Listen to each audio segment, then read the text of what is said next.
खुलुमबाय आं प्रमद खाख्लारि नोंथांमोनखौ आंनि चेनेलाव बयखौबो बरायबाय। दिनै आं नोंथांमोननि थाखाय माखासे गोनांथार रादाब लानानै फैदों। अन्नानै भिडिअखौ जोबजासिम नायलां। गिबि रादाबाव दङ तामुलपुर जिल्लायाव मैदेरनि गाग्लोबनायाव सासे बर' हिन्जावसानि जिउ खहा।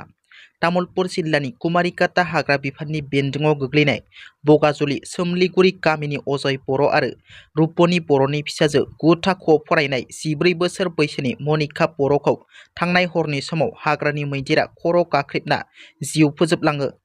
सरकारनि न' मोननायखौ सिफायलांनायजों लोगोसेनो दावगांबारि गोजौ फरायसालिनि फरायसुलि 9 थाखोआव फरायनाय मनिका बर'खौ जिउ फोजोबलाङो हाग्रानि मैदेरा। बे जाथायखौ लानानै ओनसोल नाङैनो गिखांनाय फैदों। मख'नो गोनांदि हाग्रानि मैदेरा बगाजुलि हालामाव सिगांनिफ्रायनो गोबां मानसि बुथारनायजों लोगोसेनो न' बांफोरखौ सिफायनानै रायजो राजाफोरखौ गोजोन गैयै थासारि सोमजिहोगासिनो दं।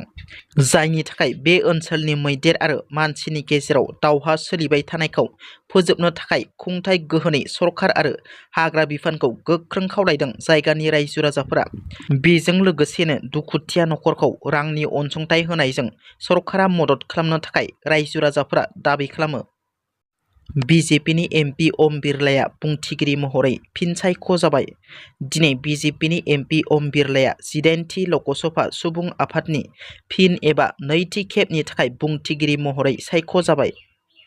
गुबुन हारिनि आखायाव खास्रि बिस्रियै जिउ फोजोबजानाय गवालपारा जिल्ला दुधनैनि फालापारा गामिनि हिरण्मय खाख्लारिनि न'आव आसामनि केबिनेट मन्त्रि इउजि ब्रह्म।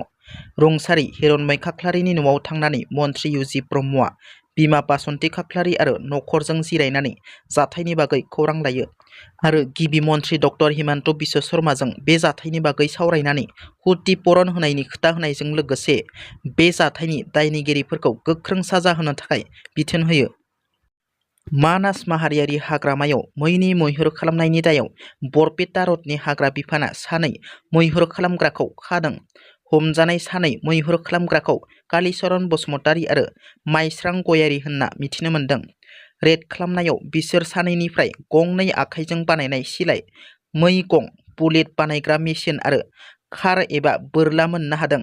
बिसोर सानैखौ हमनायनि उनाव पुलिसआ बिजिरसालियाव लाङो आरो जुडिसियेल कास्टडियाव लाङो एबा दोनो।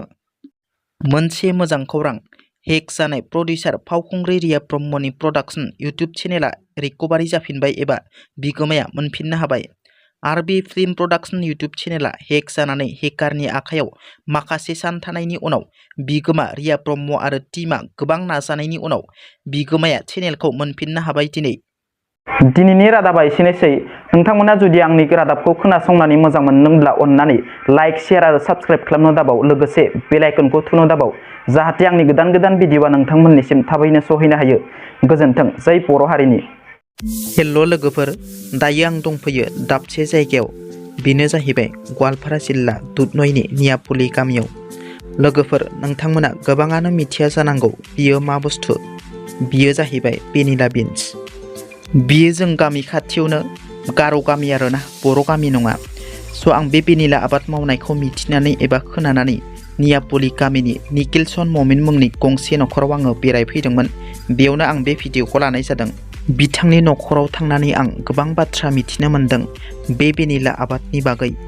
बिथाङा आंनो फोरमायनाय बादिब्ला बिथाङा भेनिला आबाद मावनानै न'खर सालायनायाव एसेब्लाबो हेल्प जादों। लोगोसे बिथाङा आंनो बे भेनिला आबादखौ माबोरै खालामो माबोरै खालामा बेफोर गासिखौबो फारि फारियै फोरमायना होदों। बेनो जाबाय भेनिलानि फिथाइ। भेनिलानि फिथाइनि रेटआ एसे आलादा जायो। गोरान फोराननाया एसे दामा बारा आरो गोथाङा एसे खम जायो। बे भेनिलानि आबादखौ गुबुन हादर जेरै Madagascar, China, Indonesia, Papua New Guinea आरो मेक्सिक' बायदि हादराव बांसिन नुनो मोनो। जोंनि इन्डियायाव जोबोर खम नुनो मोनो।